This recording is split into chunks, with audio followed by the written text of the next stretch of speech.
السلام علیکم ورحمۃ اللہ وبرکاتہ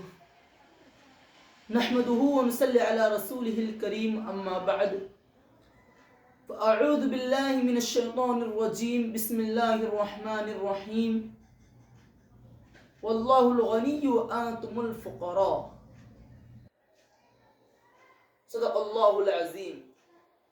معزز مکرم و قابل احترام تمام ہی ناظرین اکرام،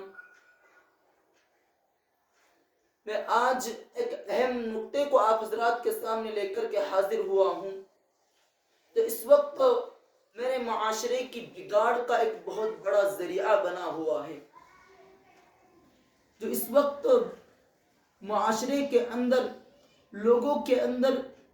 یہ غلطی اتنی پائی جا رہی ہے کہ اس کو جو اچھے لوگ ہیں وہ بیان کرنے سے بھی قاصر ہے، ان کی ہمت ہی نہیں کہ اس موضوع کے اوپر وہ کھلے انداز میں بیان کر سکے۔ معزز دوستوں، اس وقت ہمارے معاشرے کے اندر اور ہمیشہ سے لے کر ابھی تک لوگ جو زندگی گزارتے آ رہے لوگوں میں دو طرح کے لوگ پائے جاتے ہیں، ایک مالدار قسم کے ہوتے ہیں، ایک غریب قسم کے لوگ ہوتے ہیں۔ اور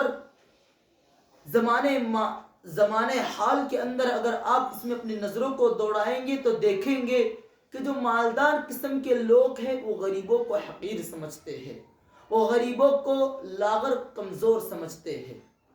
اللہ رب العزت قرآن کریم کے اندر فرماتے ہیں کہ واللہ الغنی، کہ اللہ رب العزت ہی مالدار ہے، اور اللہ رب العزت کے علاوہ جتنے لوگ ہیں وہ سب فقیر ہے، وانتم الفقراء، ہم سب کے سب اللہ کے محتاج ہے۔ اللہ رب العزت جسے چاہتا ہے دولت عطا کر دیتا ہے، جسے چاہتا ہے غریب بھی رکھتا ہے، کسی کو دولت دے کر آزماتا ہے، کسی کو غریب رکھ کر آزماتا ہے۔ اگر مالدار تکبر کرنے لگ جائے، مالدار اپنی دولت کے اوپر اپنے آپ کو بڑا سمجھنے لگ جائے، اللہ رب العزت کی دی ہوئی دولت کو صحیح طریقے سے خرچ نہ کرے، وہ اپنے امتحان میں ناکام ہو گیا۔ اگر غریب اپنی غریبی پر صبر نہ کرے، وہ بھی اپنی امتحان میں ناکام ہو گیا۔ لیکن اس وقت جو برائی پائی جا رہی ہے وہ اس طرح کی ہے کہ میرے معاشرے کے جو اکثر مالدار ہے، جو اکثر دولت والے ہیں، وہ غریبوں کو حقیر اور فقیر سمجھتے ہیں۔ میں آپ کو ان مالداروں کو کوئی تکلیف نہیں پہنچانا چاہتا، میں تو صرف انہیں ایک احساس دلانا چاہتا ہوں۔ میں ہرگز بھی انہیں کوئی تکلیف دینے والی بات ان کے لیے نہیں کہنا چاہتا ہوں، ایک احساس دلانا چاہتا ہوں۔ استاد محترم کا شعر کہ احساس عمل کی چنگاری جس دل میں فیروزہ ہوتی ہے، اس آنکھ کا آنسو ہیرا ہے، اس لب کا تبسم موتی ہے۔ اللہ رب العزت میرے استاد محترم کو دنیا و آخرت میں کامیابی و کامرانی سے ہمکنار فرمائے۔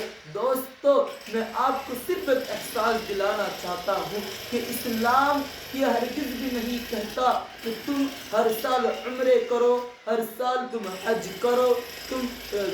تم بڑی بڑی رسیدیں بناؤ، تم بڑے بڑے صدقات اور زکوٰۃ ادا کرو، لیکن تم اپنے معاشرے کے غریب و فقیروں کی عزت نہ کرو، ان کو ان کی عظمت نہ کرو، ان کو سکون فراہم نہ کرو، ان کو پیسوں کے ذریعے سے ان کی غریبی کو اور دلاسوں کے ذریعے سے ان کی غریبی کو ختم نہ کرو۔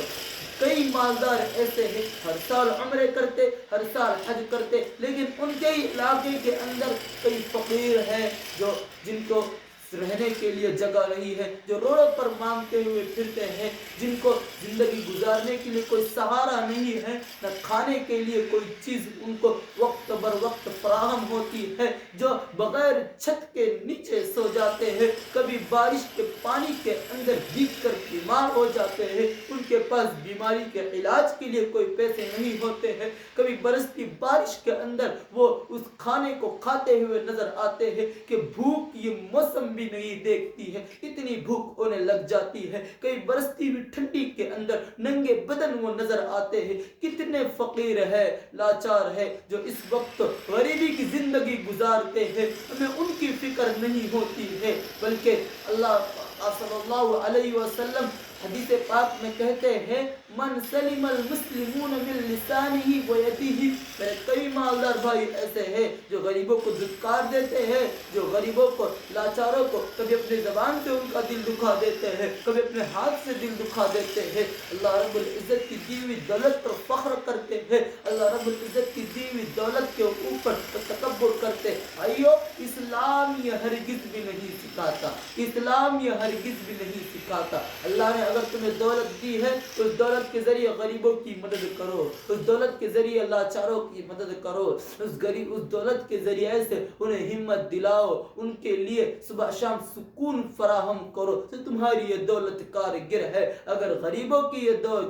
کو یہ سکون فراہم نہیں کرتی، یہ صرف تمہاری عزت اور عظمت ہی کے لیے صرف ہوتی ہے یہ دولت، اور تم اگر ہر سال بھی حج کرتے ہو، ہر سال بھی عمرے کرتے ہو، تو کہاں سے تمہارے حج اور عمرے قبول ہوں گے؟ کہاں سے تمہاری زکوٰۃ اور صدقات تمہارے قبول ہوں گے؟ تو میں آپ کو صرف یہی کہوں گا کہ اپنے معاشرے، اپنے قریبی رشتہ داروں کے اندر جو غریب ہے، اپنے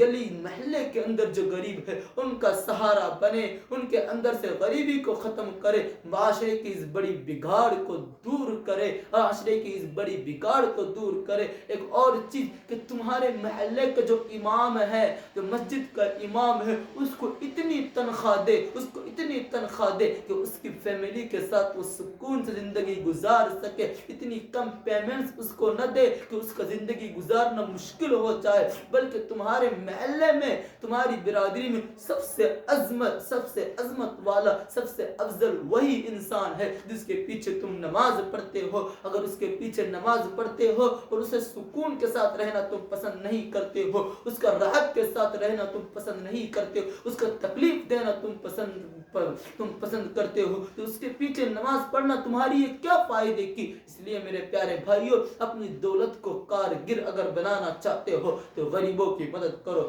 فقیروں کی مدد کرو۔ علماء کرام کے بارے میں ہرگز بھی غلط نہ سوچو۔ اماموں کو جو مسجدوں کے اندر ہے، ان کو ان کی جتنی زندگی کے گزارنے کے لیے جتنی تنخواہ ان کے لیے ضروری ہے، اتنی تنخواہ ان کو عطا کرو۔ اللہ رب العزت میرے اس معاشرے کے تمام ہی مالداروں کو عقل سلیم عطا کر کے ان کو اپنی دولت صحیح طریقے سے خرچ کرنے والا بنائے، غریبوں کو اپنی غریبی پر صبر کرنے والا بنائے، غریبوں کو اپنی غریبی کے اوپر ہمت اور جرأت